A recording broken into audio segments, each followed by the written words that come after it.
What's going on, Port fans? Welcome back to the channel. Today we're talking about Sam Powell-Pepper and the return that will be Sam Powell-Pepper come this year, 2025. The returning Messiah, that is SPP, from a ACL injury. We're going to be talking about his role in 2025 and what to expect from him come round one as he eyes off a great recovery from the ACL injury that he sustained against St Kilda last year at the Adelaide Oval.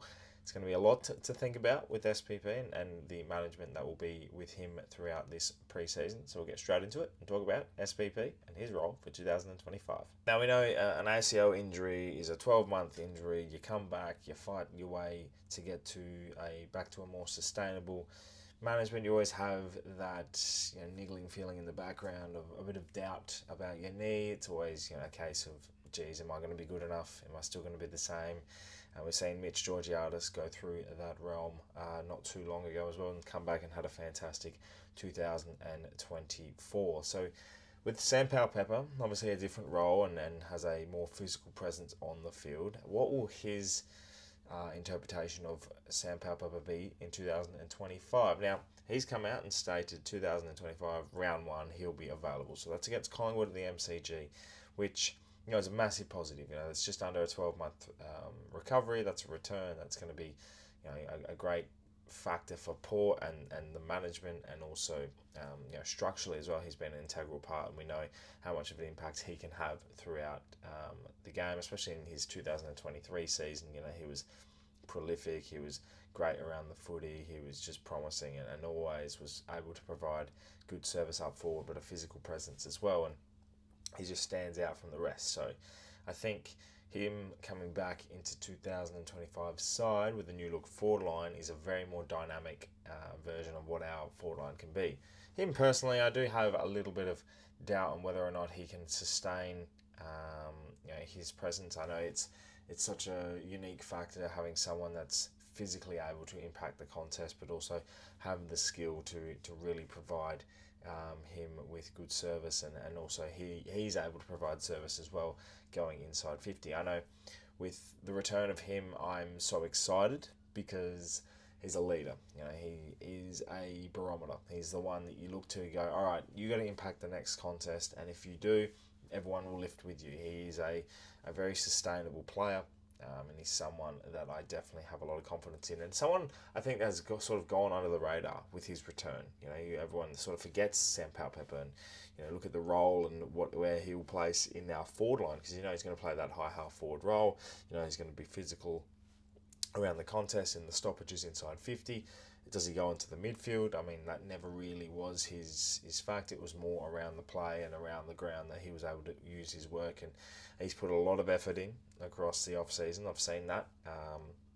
We know that even this week, when the return of pre-season after the new year, he's still wearing the pink hat, so it's no contact for him at the moment, but he's participating in full match sim. He's able to get through, and I was listening to our performance manager, and it was all positive. The hat is precautionary. The non-contact is basically just easing off a bit to make sure that he's okay. And then come even this week or going into next week, as we get closer and closer to our first preseason hit out and an internal, it's really confident to know that he can play footy and play it without any restriction. He's not playing with any strapping. He's not training with any strapping, from what I've seen from photos and footage.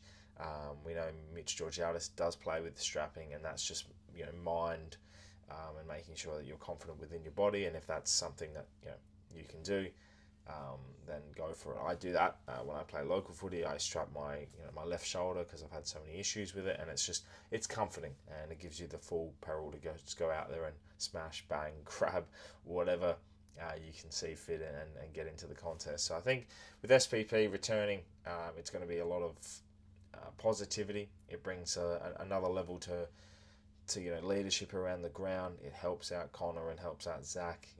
It gives more flexibility with Jason Horne-Francis, who can play very deep in the forward half, and we've seen throughout a lot of trainings so far that he's sort of played a lot of minutes in the midfield in the first half of the game, and then sort of as you go into the second half, that make or break stage, he's resting a little bit more forward, and I think having him one out is just extraordinary. So it's definitely going to be an interesting time for Sam Powell-Pepper. and I'll be looking forward to see what they do with SPP come round one. We know a lot of people do return from injuries and never really have a lot of confidence. I think SPP is a confidence person. He's obviously been very busy in the off season. He raised 2 lovely kids. He's got a 3rd on the way now, which is great to see. He's a positive character. He has a lot of positive influence. And I saw an article that came out not too long ago. I think it was yesterday or today even. He stated that, look out, 2025 is my year. I'll be playing round 1. So he's been telling everyone he'll be playing round 1. Which is another thing, selection wise. What do Port do? Do they go, all right, you're fully fit, you're playing round 1, it's as simple as that? Do they do precautionary and start him in the sandful? I think personally it just starts round 1. I mean, if you're all going to be fully fit, you're putting your best team in the park, and he's in our best side. He takes that selection away from, when you look at the prelim side, you had Narkle, you had Francis Evans, and you had Jed McEntee. He takes one of those spots instantly like that. So does Joe Richards. So there's 2 spots just filled like that right there. So, with Magnets moved around, I think SPP's role is the same as he was before. He'll play in counterpart with Darcy Byrne-Jones, which will be electric up forward, and combine that with Lukosius, Georgiadis, maybe an Ollie Lord, and the resting Jason Horne-Francis or whoever else plays down forward at the time. There's a lot of positives there. So I see him playing round 1. I see his role being pretty similar to what it was before he got injured, and I see him being an integral part of what can be hopefully a successful 2025 for Port.